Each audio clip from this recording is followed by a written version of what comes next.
प्रश्न उत्तर में हमारा पहला प्रश्न है, सही उच्चारण कीजिए। इसमें परिवेक्षण शालाएं, परिशुद्धता पूर्वक, जॉन नेपियर, महत्ता, सांस्कृतिक, उत्तरदायित्व, दुर्भाग्यवश, गुरुत्वाकर्षण। अब है प्रश्न नंबर 2, निम्नलिखित प्रश्नों के उत्तर दीजिए। तो राजस्थान की राजधानी कहाँ है? राजस्थान की राजधानी कहाँ है? जयपुर में। महाराजा सवाई जय सिंह का जन्म कब हुआ था? तो महाराजा सवाई जय सिंह का जन्म हुआ था बेटा 3 नवंबर 1688 ईस्वी में। तो ये आपका है 3 नवंबर। कब हुआ था? 3 नवंबर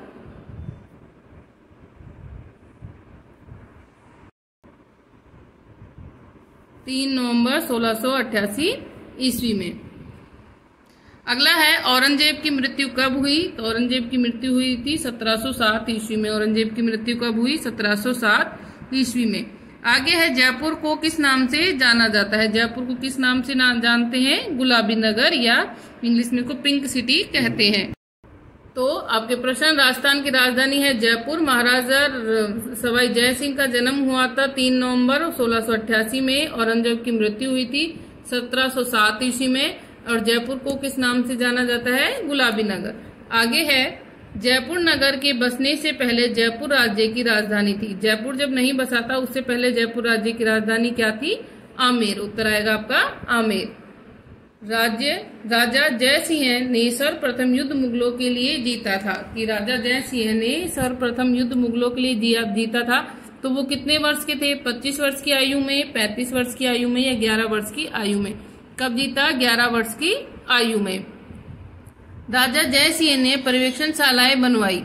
कितनी स्थानों पर बनवाई है उन्होंने? 3 पे, 4 पे, या 5 स्थानों पर? कितने स्थानों पर बनाई है? 5 स्थानों पर। सवाई का अर्थ है साधारण पुरुषों की अपेक्षा हर दृष्टि से 2 गुना, 1.25 गुना, या 3 गुना। तो क्या आएगा बेटा इसमें? 1.25 गुना। सवाई का अर्थ होता है साधारण मनुष्य की अपेक्षा हर दृष्टि से 1.25 गुना होना। आगे है, अति लघु उत्तरीय प्रश्न उत्तर में प्रस्तुत पाठ किस नरेश के विषय में है? तो ये पाठ किस नरेश के विषय में है? तो ये उत्तर आएगा इसमें महाराजा सवाई जय सिंह के विषय में। तो उत्तर लिखोगे आप, प्रस्तुत पाठ महाराजा सवाई जय सिंह के विषय में है। राजा जय सिंह को सवाई की पदवी किसने दी थी? राजा जय सिंह को सवाई की पदवी किसने दी थी? तो मोहम्मद शाह रंगीला ने। किसने दी थी? मोहम्मद शाह रंगीला ने। तो उत्तर है कि राजा जय सिंह को सवाई की पदवी मोहम्मद शाह रंगीला ने दी थी। किसने दी थी? मोहम्मद शाह रंगीला ने। महमूद शाह रंगीला ने। मोहम्मद शाह रंगीला ने। प्रश्न है आपका, राजा जय सिंह की उपमा किस अंग्रेज वैज्ञानिक से दी जाती है? जो राजा जय सिंह है उनकी उपमा किस अंग्रेज वैज्ञानिक से दी जाती है? हमने पाठ के शुरू में ही पढ़ा था, जिस पाठ के नाम में था। तो उत्तर आएगा, राजा जय सिंह की उपमा अंग्रेज वैज्ञानिक न्यूटन से दी जाती है। किसे दी जाती है? न्यूटन से, जिन्होंने गुरुत्वाकर्षण की खोज की थी। क्या राजा जय सिंह तथा न्यूटन समकालीन थे? तो उत्तर आएगा हाँ। तो उत्तर लिखोगे हाँ, राजा जय सिंह और न्यूटन समकालीन थे। अगला प्रश्न है, राजा जय सिंह कितनी आयु में नरेश घोषित हुए थे? तो राजा जय सिंह 11 वर्ष की आयु में नरेश घोषित हुए थे। कितनी वर्ष की आयु में? 11 वर्ष की आयु में। तो राजा जय सिंह 11 वर्ष की आयु में नरेश घोषित हुए थे। तो बेटा एक बार उत्तर देख लो कि थर्ड का न्यूटन, चौथे में हाँ, और 5वें में 11 वर्ष। आगे है लघुत्तरीय प्रश्न उत्तर, राजा जय सिंह का जन्म कब और कहाँ हुआ? तो उत्तर आएगा, राजा जय सिंह का जन्म 3 नवंबर 1688 ईस्वी में आमेर में हुआ। कब और कहाँ हुआ? तो राजा जय सिंह का जन्म है, पहले भी हमने इस प्रश्न का उत्तर कराया है, 3 नवंबर 1688 को, और आमेर में हुआ था। अगला है, राजा जय सिंह के पिता कौन थे और उनका देहांत कब हुआ? तो उत्तर है, राजा जय सिंह के पिता आमेर के शासक बिशन सिंह कुशवाहा थे। कौन थे? बिशन सिंह कुशवाहा। आमेर के शासक बिशन सिंह कुशवाहा थे। और उनका देहांत कब हुआ था? तो उनका देहांत कब हुआ था बेटा? जब ये महाराजा राजा जय सिंह कितने वर्ष के थे? 11 वर्ष के थे तब। अगला प्रश्न है, औरंगजेब के किस पुत्र ने राजा जय सिंह को मालवा का सूबेदार बनाया था? तो उत्तर आएगा, औरंगजेब के मंझले पुत्र आजम ने राजा जय सिंह को मालवा का सूबेदार बनाया था? कौन से पुत्र थे वो? किस पुत्र ने? तो औरंगजेब के जो मंझले पुत्र थे यानी बीच वाले पुत्र आजम ने महाराजा जय सिंह को मालवा का सूबेदार बनाया था, लेकिन उन्होंने क्या कर दिया था, बाद में औरंगजेब ने उसको स्वीकार नहीं किया था। राजा जय सिंह किन 3 विषयों के विशेषज्ञ थे? तो राजा जय सिंह थे वो विज्ञान, गणित और खगोल विद्या के विशेषज्ञ थे। कौन कौन से थे? विज्ञान, गणित और खगोल विद्या के। राजा जय सिंह ने कौन कौन से स्थानों पर पर्यवेक्षणशालाएं बनाई थी? तो हमने पढ़ा था कि उन्होंने 5 स्थानों पर पर्यवेक्षणशालाएं बनाई थी। वो कौन कौन से थे? तो राजा जय सिंह ने जयपुर, दिल्ली, मथुरा, वाराणसी तथा उज्जैन में पर्यवेक्षणशालाएं बनाई थी। कौन कौन से? जयपुर, दिल्ली, मथुरा, वाराणसी और उज्जैन। अगला प्रश्न है, जयपुर राज्य की नई राजधानी का मूल नाम क्या था? जयपुर राज्य की जो नई राजधानी बनी थी उसका मूल नाम क्या था? उत्तर है बेटा आपका, जयपुर राज्य की नई राजधानी का मूल नाम जयनगर था। क्या नाम था? जयनगर। दीर्घ प्रश्न उत्तर में है आपका, जंतर मंतर के कितने विभाग हैं तथा सभी विभागों का परिचय अपने शब्दों में दीजिए। तो उत्तर है बेटा इसका पहले दीर्घ प्रश्न का उत्तर है कि जंतर मंतर है उसके 5 विभाग हैं, जिनके 5 विभागों के बारे में बताना है। तो 5 विभाग कौन कौन से हैं? राम यंत्र, जयप्रकाश, सम्राट यंत्र, दिंगस यंत्र, नारी वलयम यंत्र। तो राम यंत्र में क्या है? यह बेलनाकार भवन है, इसके बीच में एक स्तंभ है तथा इसका शिखर खुला हुआ है। आगे है नतोदर, यानी ये अर्धवर्त के समान है। सम्राट यंत्र है, वर्ष में 2 बार दिन और रात की समानता दर्शाने वाला ये वृत्तपट है, कंपास जिसे कहा गया है। दिगंश यंत्र है, 2 वृत्तीय दीवारों से घिरा हुआ स्तंभ है। और नारी वलयम है, एक बेलनाकार पट है। अगला प्रश्न है आपका, प्रस्तुत पाठ में महाराजा सवाई जय सिंह को भारतीय न्यूटन क्यों कहा गया? विस्तार पूर्वक लिखिए। तो उत्तर है आपका, महाराजा सवाई जय सिंह अंग्रेजी वैज्ञानिक आइजैक न्यूटन के समकालीन थे। न्यूटन ने पृथ्वी के गुरुत्वाकर्षण की खोज की तथा फिर अंतरिक्ष में ग्रहों के पर्यवेक्षण हेतु अपनी दूरबीन बनाई। तो इनको समकालीन क्यों कहा गया है कि ये दोनों समकालीन थे, एक तो ठीक है, यानी एक ही समय के थे। तो जो न्यूटन ने पृथ्वी के गुरुत्वाकर्षण की खोज की थी और उसके बाद में अंतरिक्ष में ग्रहों के पर्यवेक्षण हेतु अपनी दूरबीन बनाई थी। तो इधर महाराजा जय सिंह ने पर्यवेक्षणशालाएं बनाकर ग्रहों और उपग्रहों की गतियों के पृथ्वी पर प्रभाव की गणना करने का साधन जुटाया था। इसी कारण से महाराजा सवाई जय सिंह को भारतीय न्यूटन कहा जाता है। तो किस कारण से कहते हैं कि जो न्यूटन थे उन्होंने गुरुत्वाकर्षण की खोज की और अंतरिक्ष में ग्रहों के पर्यवेक्षण हेतु उन्होंने दूरबीन बनाई थी। और इधर महाराजा जो जय सिंह थे उन्होंने ग्रह और उपग्रहों की गतियों के विषय में उनकी गणना के लिए पर्यवेक्षणशालाएं बनाई थी, इसीलिए सवाई जय सिंह को भारतीय न्यूटन भी कहा जाता है। अगला प्रश्न है, राजा जय सिंह को राजराजेश्वर राजाधिकार महाराज जय सिंह की उपाधि कैसे प्रदान की गई? उक्त घटना को व्यक्त करते हुए अपने उत्तर लिखिए। तो उन्हें महाराजा जय सिंह को राजा राजेश्वर की राजाधिकार की जो उपाधि है वो कैसे प्रदान हुई? तो उत्तर है, सम्राट मोहम्मद शाह रंगीला ने महाराज जय सिंह से सहायता की विनती की कि महाराज मोहम्मद शाह रंगीला ने जय सिंह से सहायता की विनती की। जयपुर नरेश ने ब्राह्मण के भतीजे बदन सिंह के साथ मिलकर 1722 ईस्वी में जाटों को पराजित कर दिया। उसके बाद तदुपरांत यानी उसके बाद बदन सिंह को व्रजराज की उपाधि दिलवाकर अपने अधीन जाटों का नेता बना दिया तथा सम्राट ने प्रसन्न होकर 1723 ईस्वी में राजा जय सिंह को राजराजेश्वर राजाधिकार महाराज सवाई जय सिंह की उपाधि प्रदान की थी।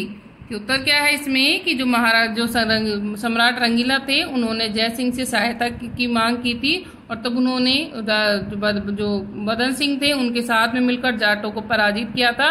इसीलिए उन्हें सम्राट ने प्रसन्न होकर राजा जय सिंह को राजराजेश्वर राजाधिकार महाराज सवाई जय सिंह की उपाधि प्रदान की थी। तो बेटा आपको ये सभी प्रश्न उत्तर नोटबुक में नोट करने हैं और लर्न करने हैं। Thank you. Good morning students, मैं रेनू है। बेटा कल कक्षा 8 का हम चैप्टर 8 कर रहे थे, महाराजा सवाई जय सिंह भारतीय न्यूटन। आज हम उसके प्रश्न उत्तर करेंगे। चैप्टर में हमने सवाई जय सिंह के बारे में पढ़ा था और उन्होंने किस प्रकार से कौन कौन से पर्यवेक्षण शालाएं खोली थी, उन सभी चीजों के बारे में पढ़ा था। तो अब हम करते हैं आज के प्रश्न।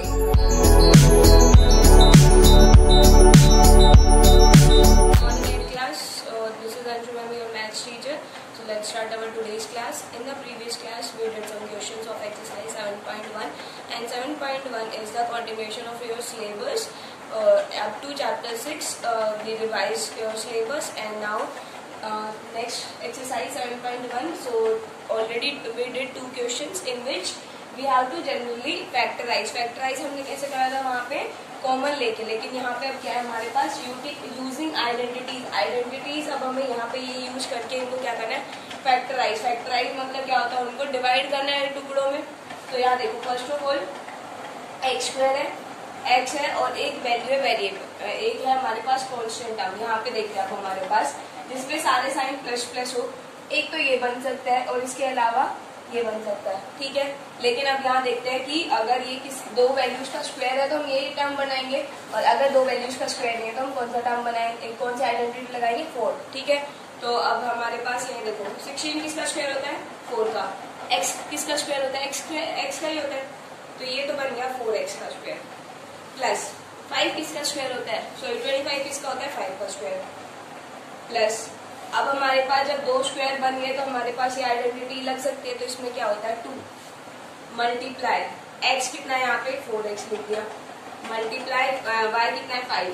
यहाँ देखो 4 5 जा 20 एंड 22 जा 40x आ रहा है आंसर। तो हमारे पास ये आइडेंटिटी क्या बन गई, x है हमारे पास दिस, और प्लस y 5 है और उसका होल स्क्वायर, ठीक है। आइडेंटिटी क्या बन गई अब हमारे पास यहाँ पे इसकी 4x प्लस 5 और उसका होल स्क्वायर। हमें क्या देखना है, फर्स्ट ऑफ ऑल यहाँ सारे साइन प्लस थे, तो इन आइडेंटिटीज में कहाँ प्लस है, जब सब जगह प्लस हो, सिर्फ 4th पे और 1 पे, ठीक है। तो हम देखते हैं अगर यहाँ पे दो वैल्यूज का स्क्वायर है तो फर्स्ट लगेगी, अदरवाइज क्या लगेगी हमारे पास आइडेंटिटी 4th वन, ठीक है। सो फर्स्ट में हमने देखा 16 is the square of 4 and x का स्क्वायर हमारे पास क्या होता है, x स्क्वायर होता है प्लस, फिर 25 होता है 5 का स्क्वायर, मतलब हमारे पास आइडेंटिटी लगेगी ये फर्स्ट वाली, और उसमें क्या है 2xy है तो हम क्या करते हैं 2 इंटू x कितना है 4x मल्टीप्लाई y कितना है अभी 5।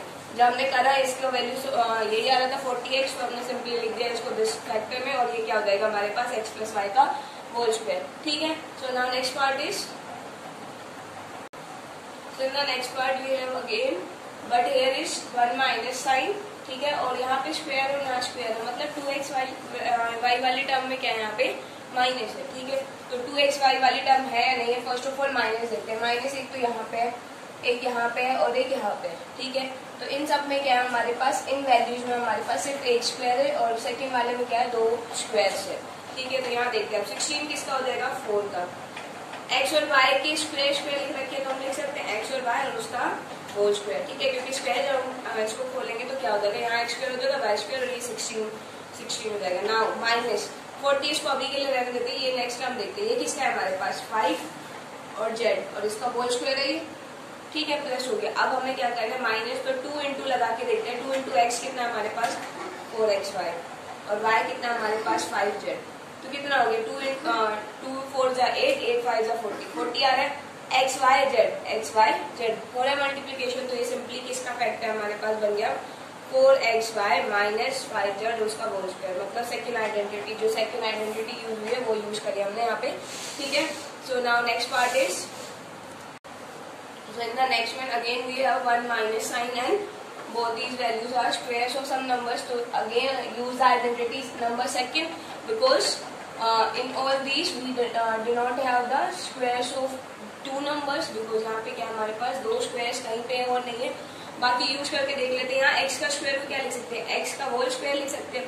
नीचे जो है इसका क्या हो जाएगा 2 का स्क्वायर हमारे पास 4 होता है ना, और y का तो इसका होल स्क्वायर लिख सकते हैं। यहाँ पे अगर हम खोलेंगे तो क्या होता है वैल्यूज में, यहाँ पे स्क्वायर खोलेंगे तो ऊपर वाली टर्म का भी स्क्वायर होता है, नीचे वाली टर्म का भी। यहाँ खोलेंगे तो क्या हो जाएगा x स्क्वायर हो जाएगा और यहाँ पे 4 इसका हो जाएगा और y का क्या हो जाएगा स्क्वायर y स्क्वायर, ठीक है।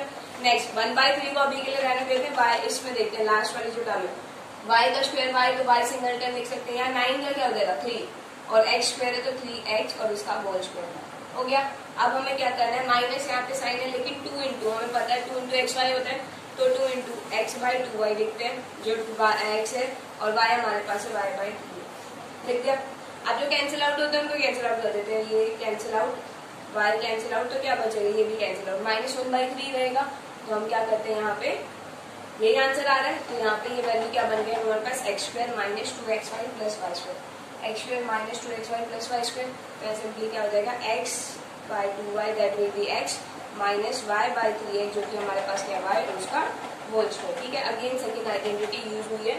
So now next question is, so in the next question again we have using identity and factorize करना again algebraic expressions। तो यहाँ देखो वैल्यू हमारे पास है, मतलब सिर्फ दो ही टर्म्स है यहाँ पे, तो हमारे पास इनमें से कौन सी आइडेंटिटीज में दो ही टर्म्स है।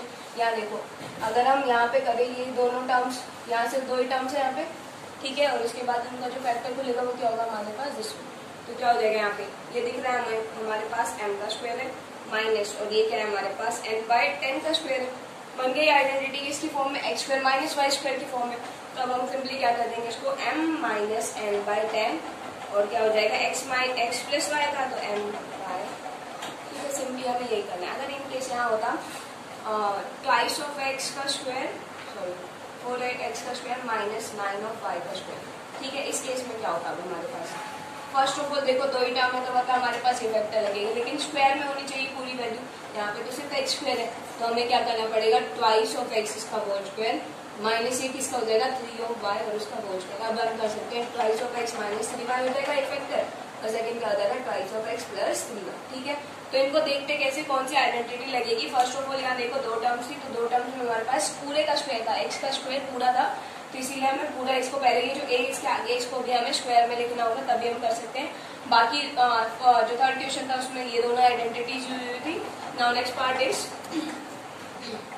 सो in the next one we have 4 terms and in identity में से हमारे पास किसी में भी 4 टर्म्स नहीं थी। तो अब हम यहाँ क्या करेंगे, यहाँ पे फर्स्ट ऑफ ऑल हम क्या करते हैं, यहाँ 3 टर्म्स को उठा लेते हैं, क्योंकि उनमें दिख रहा है 2 स्क्वायर है, तो उनसे हम आइडेंटिटी बना सकते हैं कौन सी, इन दोनों में से कोई। लेकिन यहाँ पे 2 में हमारे पास क्या, यहाँ एक स्क्वायर है, यहाँ b स्क्वायर है। ठीक है, 2 स्क्वायर है, मतलब कि ये इन दोनों में से आइडेंटिटी यूज होगी। अब माइनस इसको देखना है हमारे पास, माइनस इसमें हमारे पास दिस में। पहले हम देखते हैं कि ये स्क्वायर बन रहे हैं कि नहीं बन रहे हैं। तो यहाँ पे क्या हो जाएगा, ये हो जाएगा 5 of a का स्क्वायर। ठीक है, यहाँ पे ये हो गया 3 of b का स्क्वायर हो गया, -121 को अभी के लिए एज इट इज रहने देते हैं।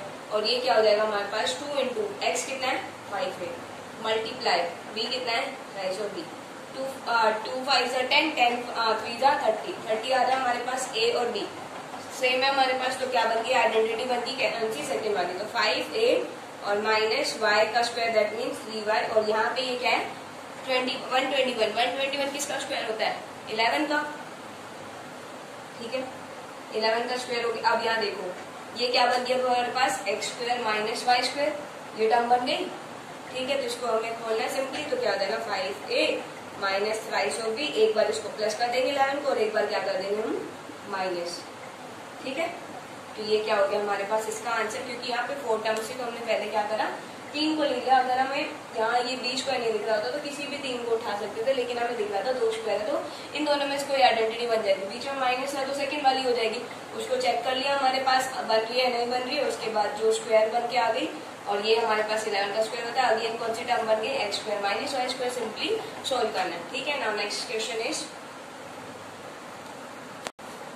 so the next question again we have to using identity and factorize the algebraic equation। so first of all यहाँ देखो किसी वैल्यू का स्क्वायर, और यहाँ पे भी हम स्क्वायर बना सकते हैं इसको, लेकिन साइन क्या है बीच में प्लस, और यहाँ पे कोई आइडेंटिटी ऐसी नहीं थी जिसमें क्या हो प्लस साइन और x² + y², कोई आइडेंटिटी नहीं थी। तो हमें क्या करना है यहाँ पे यूज अब इसको खोलते हैं, क्या हो जाएगा ये x - y का होल स्क्वायर, लेकिन यहाँ पे क्या है x² पहले ही है।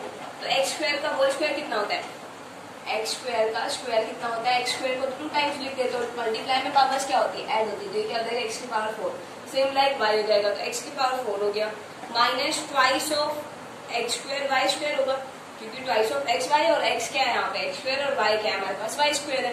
देन प्लस ऑफ y का स्क्वायर कितना है y की पावर 4, कौन सी आइडेंटिटी यूज हुई है सेकेंड वाली, और जो साथ में हमारे पास वो कितना है 4 of x² y² हो गया।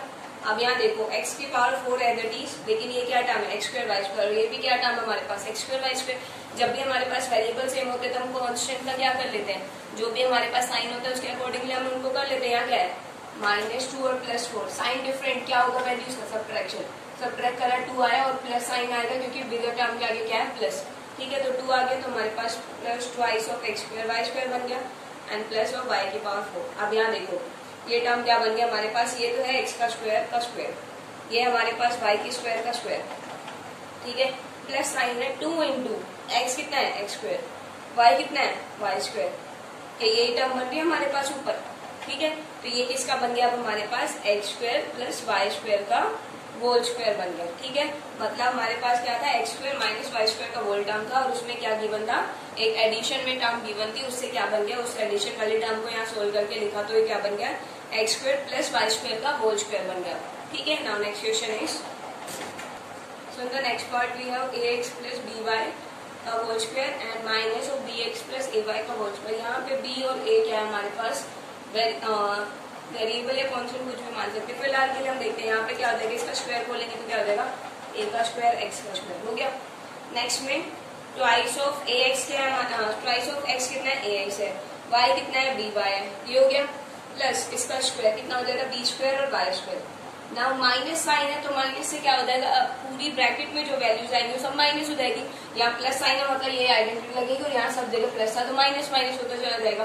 तो क्या हो जाएगा यहाँ b square x square minus twice of a x कितना है बी एक्स है और वाई कितना है ए वाई है, तो हो गया हमारे पास एन प्लस सॉरी माइनस ही होगा ए स्क्वायर वाई स्क्वायर, ठीक है। सिंपली हमने क्या करा ब्रैकेट खोली और यहाँ माइनस है तो इसीलिए ब्रैकेट में जितने भी साइन होंगे सब माइनस हो जाएंगे क्योंकि यहाँ पे प्लस साइन है और प्लस में क्या होता है सारे प्लस साइन आते हैं तो क्या हो जाएगा सारे माइनस साइन हो जाएगा।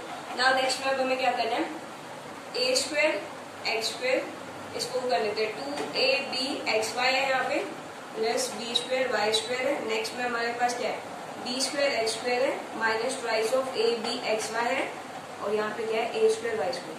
अब यहाँ सेम टर्म्स वाले को करते हैं। फर्स्ट ऑफ ऑल यहाँ देखो twice of a b x y, twice of a b x y, ये माइनस और ये प्लस है तो क्या हो गया कैंसिल आउट हो गया simply.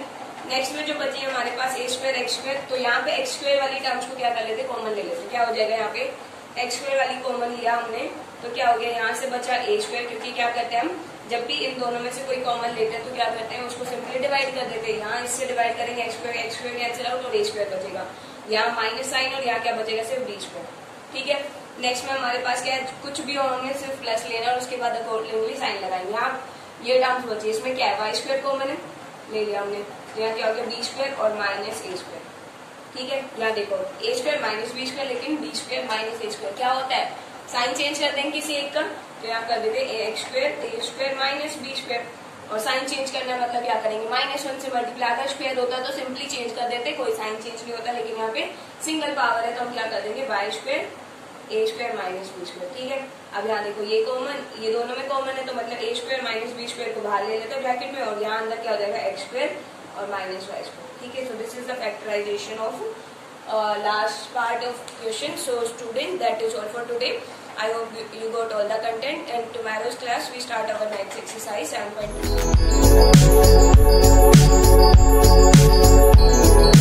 Friends, welcome to our online classes. This is for class 8. In previous class we read some topics of our chapter number 25 named earthquake. Today we read our remaining chapters. Now let we start our today's class. We start our today's class with safeguards against earthquake. कि earthquake से मतलब कि हमें अपने बचाव कैसे कर सकते हैं हम। We should take a following precautionary steps during on earthquake. कि हम earthquake के टाइम पे हम क्या क्या बचाव के काम कर सकते हैं। Practicing drop cover and hold on. In case we are indoor when an earthquake strikes, we should get under a study table or a desk. Hold on its legs and cover our eyes with the other arm. This will protect us for collapsing or flying objects.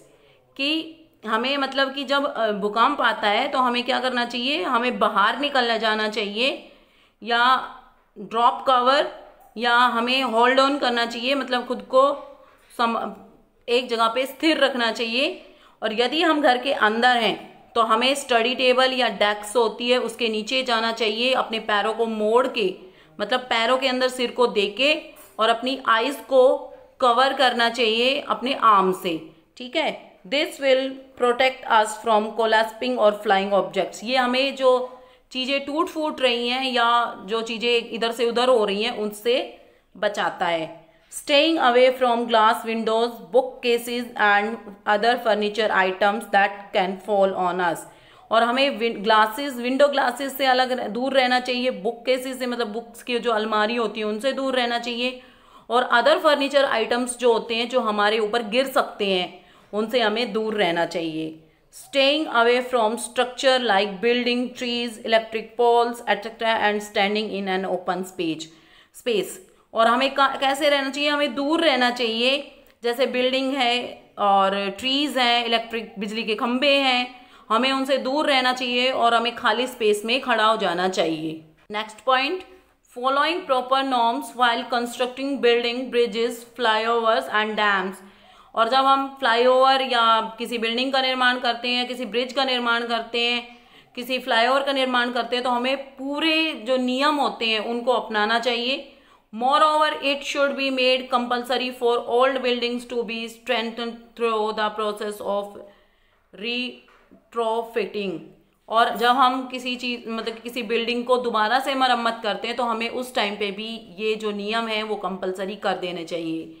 Keeping first aid boxes at home and school. और हमें घर पे और school में first aid boxes रखने चाहिए। ये देखो बेटा, ये पिक्चर है, ये अपने आप को जैसे कि हम प्रोटेक्ट कर रहे हैं, हम स्टडी टेबल को हमें पिलर पकड़ लेना चाहिए। और देखो बच्चे को इसने तकिए से सेफ किया हुआ है और खुद भी ऐसे टेबल के अंदर सेफ है। ठीक है। Now our next point is coping with an earthquake. Coping का मतलब यहाँ पे है बचाव से। कॉपी मतलब नकल वाली कॉपी नहीं है, ये मतलब कि बचाव से है। Earthquake can strike at any time without any warning, कि अर्थक्वेक कभी भी आ सकता है बिना किसी चेतावनी के। And even the mild earthquakes can cause injuries to people and damage buildings. और जब आता है तो लोगों को और बिल्डिंग्स को बहुत ही ज़्यादा डैमेज करता है, मतलब लोगों को तो घायल कर देता है और बिल्डिंग्स को डैमेज कर देता है। There are certain steps which should be followed by minimize the loss. They are, कि हम इन कदमों को उठा के जो भूकंप का नुकसान है उसको कम कर सकते हैं। तो वो क्या है? Moving out to an open place as soon as possible and helping other to do the same, कि हमें जल्दी से जल्दी खुले स्थान पे चला जाना चाहिए और दूसरे लोगों को भी इसमें मदद करनी चाहिए। Checking yourself and other for any injury, और अपने आप को भी इंजरी से बचाना चाहिए और दूसरे लोगों को भी, या मतलब चेकिंग यूर सेल्फ, खुद को भी देखना चाहिए कि हमें कहीं चोट तो नहीं लग गई है, और दूसरे लोगों को भी। Administering first aid to an injured person once outside, और ऐसा इंतज़ाम होना चाहिए कि यदि किसी व्यक्ति को इंजरी हो गई है, घायल हो गया है, तो उसको बाहर निकालने के बाद फर्स्ट एड की जा सके। Next point is returning to the building after making sure there is no danger of aftershocks, और हमें तब बिल्डिंग्स के अंदर वापस जाना चाहिए जब हमें ये श्योर हो जाए कि अब दोबारा से भूकंप नहीं आएगा, मतलब शेकिंग जो हिलना डुलना है बिल्डिंग्स का वो बंद हो जाए। Moreover, you should check if the building is damaged and move out immediately if it is unsafe। और हमें क्या करना चाहिए? हमें बिल्डिंग को चेक करना चाहिए कि वो कहीं से टूट फूट तो नहीं गई है, डैमेज तो नहीं हो गई है, और हमें जल्दी से बाहर आ जाना चाहिए। Snapped wires should be avoided and in case of gas leak, all lights and stoves should be turned off। और हमें जो स्नैप्ड वायर्स होती है, मतलब कि जो तारें छिली हुई होती हैं, जो खुली तारें होती हैं, जैसे कि बिजली के लिए बड़ी बड़ी खुली हुई तारें होती हैं, उनसे दूर रहना चाहिए। और यदि गैस लीक हो जाती है तो हमें सभी लाइट और स्टोव बंद करने चाहिए। Calling for help and staying काम, और हमें मदद के लिए बुलाना चाहिए और हमें शांत रहना चाहिए। तो बेटा इन स्टेप्स को अपना के हम अपने आप को अर्थक्वेक का जो खतरा है उससे हम खुद को बचा सकते हैं। Now we do the short question answer of this chapter. Our first short question is what is an earthquake? कि earthquake क्या होता है? तो हम 3-4 बार पढ़ चुके हैं अपने चैप्टर में earthquake क्या होता है। तो आपका फर्स्ट जो समरी है, the sudden and violent shaking of the earth surface is called an earthquake, जो अर्थ का एक सडन और मतलब कि खतरनाक जो पृथ्वी का हिलना है उसी को क्या कहते हैं, अर्थक्वेक कहते हैं। आपकी फर्स्ट समरी है इसका आंसर। सेकंड है आपका हु इज ए सिस्मोलॉजिस्ट, कि सिस्मोलॉजिस्ट कौन होते हैं। तो कल हमने जो ट्रू फॉल्स किए थे उनमें अपना जो फोर्थ ट्रू फॉल्स था, the people who study earthquakes are known as seismologist. ठीक है, कौन सा, fourth true false, the people who study earthquakes are known as seismologist. तो ये आपके सेकंड क्वेश्चन का आंसर है। उसके बाद आपका थर्ड क्वेश्चन है mention the dates of the earthquake that occurred in India, कि उन डेट्स को बताइए, उन डेट्स को मेंशन कीजिए जब जब भारत में भूकंप आया है। तो आप फर्स्ट लाइन तो क्वेश्चन से ले लेंगे कि the dates when the earthquake occurred in India, फिर आप फर्स्ट लिखेंगे बिहार 1988, फिर उसके बाद आप सेकंड लिखेंगे उत्तरकाशी 1991, थर्ड आप लिखेंगे लातूर 1993, फोर्थ आप लिखेंगे भुज 2001 एंड उरी 2005। तो ये 5-6 है जब जब भारत के अंदर भयंकर भूकंप आया है। हल्का फुल्का तो कभी भी आ जाता है, लेकिन जब बहुत ज़्यादा डैमेज हुआ है, रोड कोलैप्स हो गए हैं, ब्रिजेस डैमेज हो गए हैं, रेलवे लाइंस डैमेज हो गई हैं, तो ये वो कुछ डेट्स हैं। Now your fourth question is what is an epicentre. ठीक है, और फिफ्थ है आपका व्हाट इज द फोकस। तो इन दोनों के आंसर हमने कल अपने फिलअप में किए थे बेटा। कहाँ पे किए थे, फिलअप में किए थे कि फोकस क्या है और एपिसेंटर क्या है। तो आपका जो फोर्थ है ना, फोर्थ फिलअप है the focus of an earthquake is the point from where the waves originate. ठीक है, आपके जो फिफ्थ क्वेश्चन है फोकस वाला, उसका आंसर क्या है, the focus of an earthquake is the point from where these waves originate. ठीक है, और जो आपका फोर्थ क्वेश्चन था what is an epicentre, the point on the surface of the earth directly above the focus is termed as epicentre, कि जहां अर्थ के ऊपर मतलब अर्थक्वेक जहां अर्थ के ऊपर महसूस किया जाता है, जहां से स्टार्ट होता है अर्थ के ऊपर, उसको तो एपिसेंटर बोलते हैं, और अर्थ के अंदर जहां से वेव का ओरिजिनेट होता है उसको फोकस कहते हैं। तो आपके फोर्थ और फिफ्थ, जो फिफ्थ है वो फोर्थ का आंसर है और जो फोर्थ है वो फिफ्थ का आंसर है।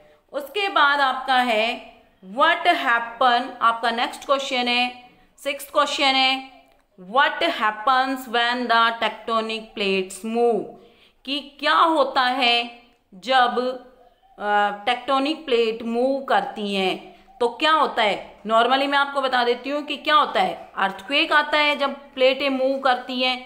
तो इसका आंसर हम करते हैं। सिक्स्थ क्वेश्चन का आंसर है बेटा जो आपका थर्ड फिलअप है ना, when two plates move towards each other and immense pressure is created in the surrounding स्ट्रेटाज।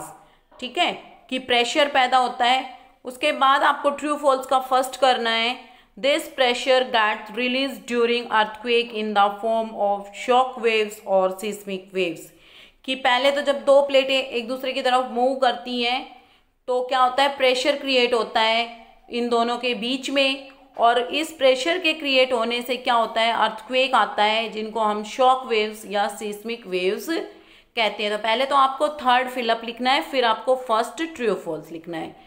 I hope students you understand all these questions and chapter very well. In next class we do the long question answer of this chapter. Thank you. Have a nice day. Good morning my dear 8th class. This is Vinita ma'am, your science teacher. Student, as you know that we are continuing our chapter 13, that is a sound, and in today's video I will tell you that few musical instruments, because they also produce the sound, wind, string and percussion. In three topics we will discuss in today's video. So let's start our content. Musical instrument use different kinds of vibrations. Student, as you know that the musical instrument में different types के vibrations होते हैं. Due to the vibration he sound produce होते हैं, because इनकी कुछ की stretch skin होती है, stretch रिंग्स होते हैं एंड एयर कॉलम्स होते हैं. सो ये through these only the sound are produce. Okay, the first one is wind और reed instrument. Wind and reed instrument, see the student, ये फ्लूट, सहनाई, बजल, ये सारे जो है हमारे that are all are the wind instrument. Because through blowing wind only these instrument are played. Okay, तो इसमें वाइब्रेटिंग एयर का वो होता है. जैसे सपोज दैट आपने यहाँ से ब्लो किया एयर को एंड इसमें जो ये होल्स हैं इस पर आप फिंगर्स वगैरह रख करके इनको एयर कंट्रोल करते हैं एंड किस रीड से कितनी विंड निकलेगी, मतलब किस टाइप की निकलेगी. So all these are managed by the musician. So these instrument are termed as wind instrument and these all are played with the changing length of the vibrating column. इनके जो columns होते हैं due to which the sounds produce होती है. Okay, already I have told you about the example. So now move to the next one, that is string instrument. इसमें string instrument में student इनकी strings लगी हुई होती हैं, तार जिन्हें हम बोलते हैं, तार वादक यंत्र. so इसमें strings होती हैं एंड उन स्ट्रिंग्स को जब हम प्लग करते हैं, स्ट्रक करते हैं, सो या फिर हम उन्हें किसी बो से प्ले करते हैं, देन जो पिच होती है, साउंड जो उसमें से निकलता है, बिकॉज वो मूव करते हैं. आपने देखा होगा रबर बैंड को स्ट्रेच करने से लाइक दैट साउंड प्रोड्यूस होती है, तो सेम उसी तरीके से इसमें से भी प्रोड्यूस होती है. So all these are our string instrument, these all are our percussion instrument. इसमें स्टूडेंट क्या होता है, इसमें जो एनिमल की स्किन, ये आप देख रहे हैं जो इसका अपर पोर्शन है, ये जो एनिमल की स्किन होती है उससे बना हुआ होता है. उस पर जब हम हाथ वगैरह से स्टक करते हैं, वाइब्रेशन होती है, देन साउंड प्रोड्यूस होती है and the frequency of the vibration increase की जा सकती है. बिकॉज इंक्रीज कैसे, जो वाइब्रेशन है इंक्रीज हो जाती है इसकी स्किन को और ज़्यादा फैला करके. सो मतलब डिफरेंट इंस्ट्रूमेंट्स की किस तरीके से यूज होते हैं, क्या साउंड में से प्रोड्यूस होती है, this all are decided by their string, wind and this जो इनका स्किन होता है, वॉट एवर जो भी प्रोडक्ट इसमें यूज किया जाता है. द तबला, ड्रम, मृदंगम, ये इनके एग्जाम्पल्स हैं. Now we will discuss the exercise. So student, first one is sound waves. In this we are going to discuss the MCQs. The first one is sound waves travel fastest in metal. Student, sound waves जो है वो metal में ज़्यादा speed में होता है क्योंकि इसकी वाइब्रेशन मॉलिक्यूल्स जो होते हैं क्लोज होते हैं. Which part of the ear transmit sound vibration to the brain, brain को auditory nerves. Sound of loudness more than 80 decibel, 80 decibel से more, that sound would be the unbearable and shrill, because वो sound बहुत ही irritating हो जाएगी. Audible range of frequencies, audible range क्या होती है फ्रीक्वेंसी की student, that would be the 20 to 20,000 hertz जो है, it would be the Audible range, means जो हमें हियरिंग होता है like that. The amplitude of the sound waves decide, जो एम्पलीट्यूड होता है किसी भी साउंड वेव का वो क्या डिसाइड करता है, decided the loudness of the sound. Now come to the fill in the blanks. The first one is sound is produce because of the vibration. Vibration is the only thing that help in the sound production. The unit of loudness of the sound is, जो loudness की unit होती है that is the student decibel.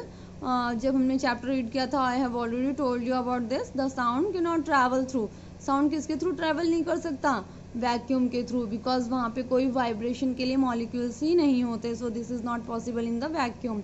लैरिंग्स is located at the windpipe. Windpipe के कौन से portion पे larynx located होता है, larynx is also known as the voice box and it is located on the upper end of the windpipe. आपको मैंने बताया था अपर एंड, जो विंड पाइप का अपर एंड होता है वहाँ पे ये लोकेटेड होता है एंड इसके बीच में स्लिट बनी हुई होती है, उसमें से जब विंड रिलीज होती है तो साउंड प्रोड्यूस होती है. The time taken to complete one vibration is called, one time period जो होता है, ओके, तो वन वाइब्रेशन को, वाइब्रेशन मीन्स मीन पोजीशन से ऑसिलेशन जब कंप्लीट होता है तो पूरा वन रोटेशन कंप्लीट करने के लिए जो टाइम रिक्वायर्ड होता है that is the time period. Now come to the true false. Write true false for the following statement.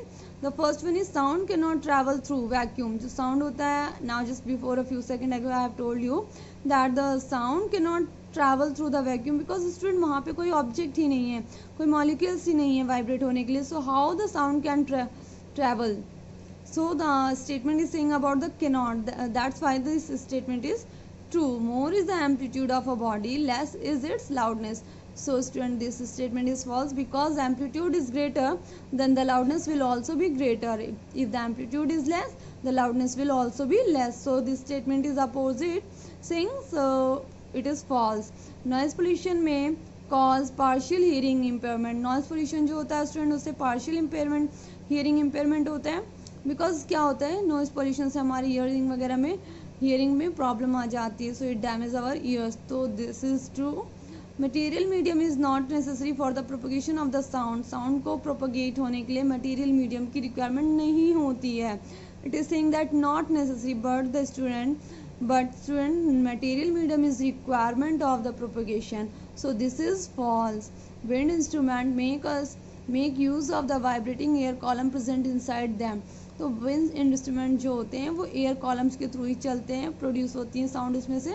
This is also true. Now move to the one word answer. One word for the following. The first one is hard. Bump on your throat. जो हमारा throat होता है, गला होता है, उसके ऊपर जो हार्ड बम्प होता है आपने देखा होगा. समटाइम्स जो यंगस्टर्स होते हैं उनके हम एडम्स एप्पल्स भी बोलते हैं उसको, because that is only which help in producing the harsher voice. जब स्टूडेंट क्या होता है कोई भी पर्सन मतलब बॉय चाइल्ड अपनी यंगर एज पे आता है तो वो जब हार्ड होने लगता है तो उसकी साउंड भी उससे हार्ड होने लगती है. सिर्फ वॉइस बॉक्स ही उसकी वजह से ही ऐसा होता है. The SI unit of frequency. Frequency की SI unit is student hertz. Hertz ही एसआई यूनिट होती है फ्रीक्वेंसी की. The sound of frequency is greater than 20 kilohertz. Student you have 20 to 20,000. Here the kilohertz mentioned here, so don't get confused with that. So this is the ultrasonic sound. Okay, the maximum displacement of an oscillating body from its mean position. Maximum oscillation के बात हम कर रहे हैं. So student it would be the amplitude बोलते हैं उसे. The unwanted sound जो हमें पसंद नहीं है, जो हम नहीं चाहते, that is the noise. So student we have completed our whole exercise of this chapter and we have also completed short question and long questions. So through this I end up my class. Have a good day. Goodbye.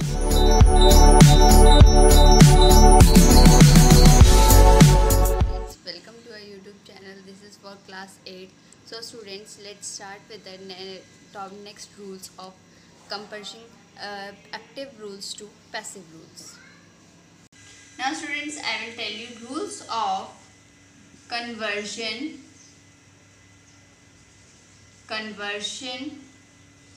from active to passive voice. So we discussed about the first 3 rules. Now we are going to start with the fifth one.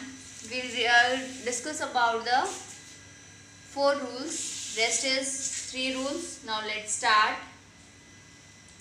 Next is for subject pronoun. For related to the pronoun. So इसमें क्या करेंगे हम, इस according to it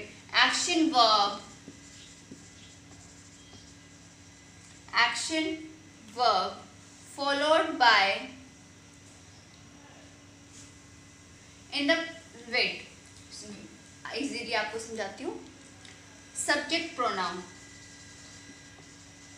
जो हम word use करेंगे subject के लिए वो हमारा प्रोनाउन होगा. तो उसको हम ऑब्जेक्ट प्रोनाउन कैसे चेंज करेंगे.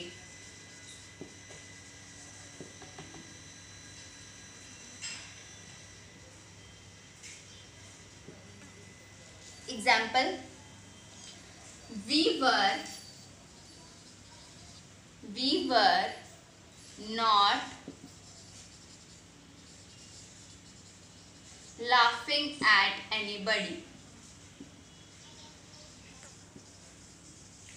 अब इसमें हमारे पास जो we है ये है हमारा प्रोनाउन, ये सब्जेक्ट है हमारा,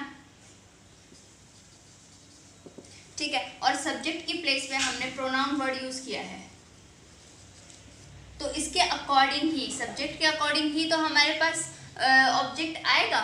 तो ऑब्जेक्ट को जब हम पैसिव वॉइस में चेंज करेंगे तो इसको हम क्या बना देंगे, सब्जेक्ट. तो इसको जब हम सब्जेक्ट बनाएंगे तो यहाँ पे हम क्या लिखेंगे, नोबडी. एनी की बड़ी की प्लेस पे क्या जाएगा, nobody was being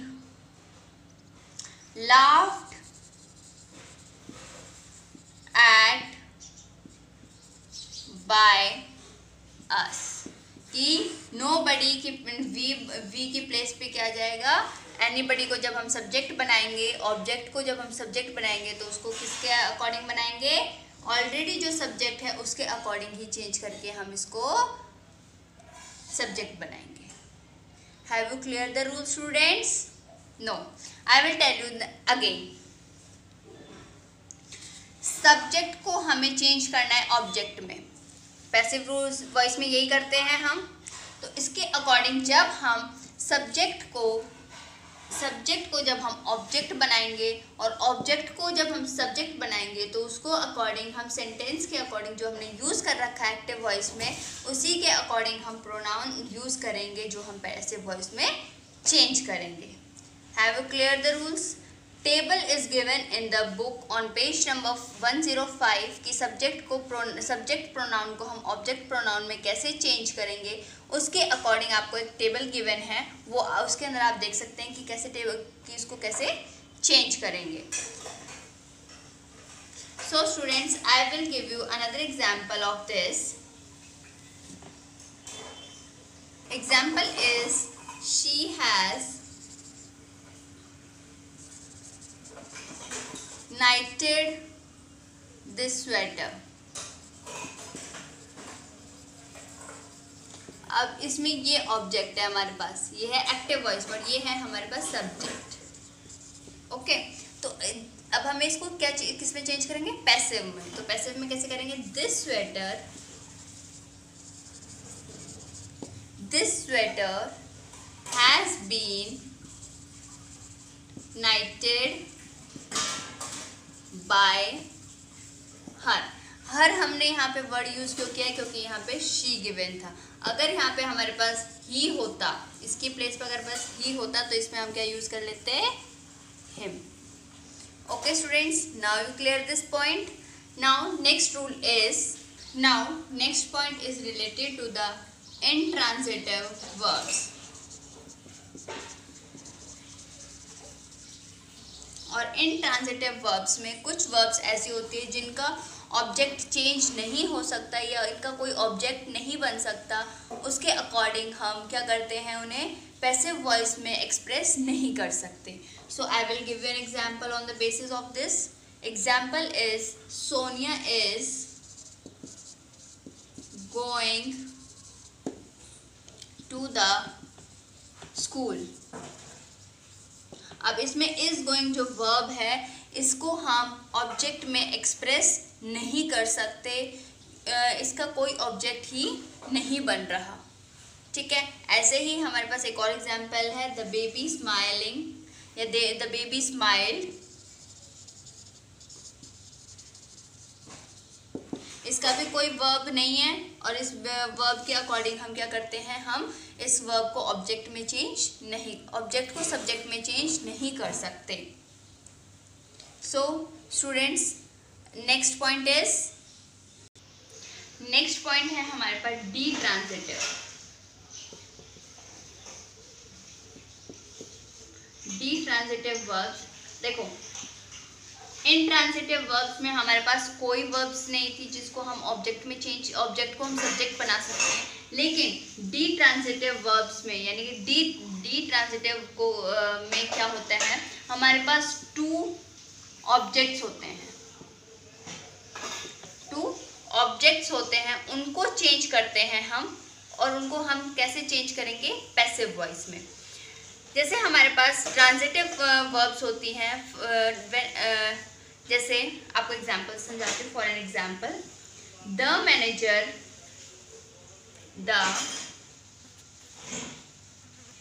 manager will assign you a new project। ठीक है, इसमें अब हमारे पास क्या है, अब हम क्या लिखेंगे, इसको हम सब्जेक्ट बनाएंगे। a new project will be assigned to you by a by the manager। अब इसमें हमारे पास देखो दो ऑब्जेक्ट थे। कैसे? ये तो हमने इसको तो बना दिया हमने सब्जेक्ट। जब हमने इसको पैसिव वॉइस में चेंज किया तो हमने इसको बना दिया सब्जेक्ट, और इसमें आपको अभी भी हमारे पास यू जो है वो अभी रिमेनिंग है, जो हमारा ऑब्जेक्ट है। यानी कि जो ऑब्जेक्ट है हमारे पास वो अभी भी रिमेन है कि जो वर्ब्स हैं, यानी कि इसमें हमें क्या करना है, इसमें दो ऑब्जेक्ट्स बन सकते थे, यानी कि दो वर्ब्स थी, दो ऑब्जेक्ट्स बन सकते थे पैसिव वॉइस में। डी ट्रांसिटिव में यही, इन ट्रांसिटिव में कोई वर्ब्स नहीं होती हैं जिसको हम ऑब्जेक्ट बना दें, लेकिन डी ट्रांसिटिव में हमारे पास दो ऑब्जेक्ट्स होते हैं, दो वर्ब्स होती हैं, उनको हम ऑब्जेक्ट बना सकते हैं। So students, we you clear with this. और इसको हम एक और वो बना सकते हैं एग्जाम्पल। देखो इसका, इसको एक और इसको यूज़ करके, यू को भी यूज़ करके हम क्या कर सकते हैं, एक और सेंटेंस बना सकते हैं। कैसे? You will B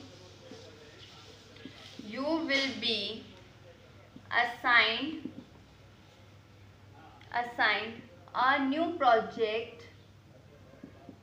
project by the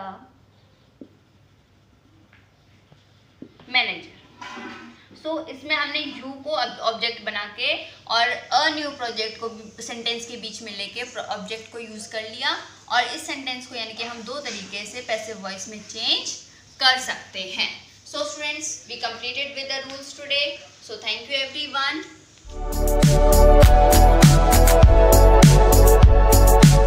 Hello student, today's session I will teach you subject GK. Here chapter number 26 and chapter name is Parliament of the World. So let's start chapter number 26.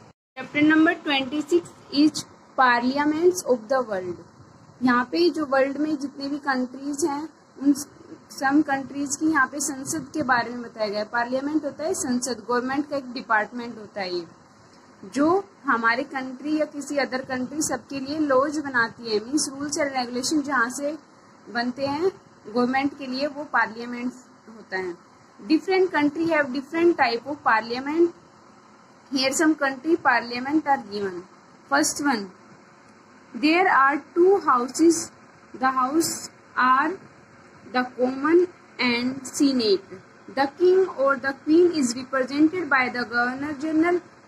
The House of Commons is elected body and is led by the Prime Minister. तो student, इसमें to house होते हैं। ये किस country की बता रखी है जो पार्लियामेंट है, वो कनाडा की। जो प्राइम मिनिस्टर होते हैं वो हाउस को लीड करते हैं, और जो किंग और क्वीन होते हैं वो रिप्रेजेंट करते हैं governor general. Okay, next one है, this parliament has two house of commons and house of lords. इसमें भी टू हाउस होते हैं। The house of commons is elected by the people and actually govern the country. The leader of the house is prime minister. तो answer is Britain. तो जो इस country की संसद है उसका भी जो लीडर है वो कौन होता है? प्राइम मिनिस्टर होता है। Next one, two houses of this parliament are the house of representative and the senate. इसके जो हाउसेज का मतलब होता है सदन। इसमें भी टू होते हैं, representative and senate. The prime minister is chosen from among the house of representative. जो प्राइम मिनिस्टर है वो जो रिप्रेजेंटेटिव होता है उसमें से चुना जाता है। And the senate is made up of elected members. जो सीनेट है वो इलेक्टेड मेंबर्स होते हैं उसमें सारे। तो answer is Australia. Next one is the parliament has federative assembly और फेडरोलिन सबरोनिया with the upper house. The federative council and a lower house is known as the state Duma. It has a president and a prime minister. The president is directly elected and the prime minister is nominated.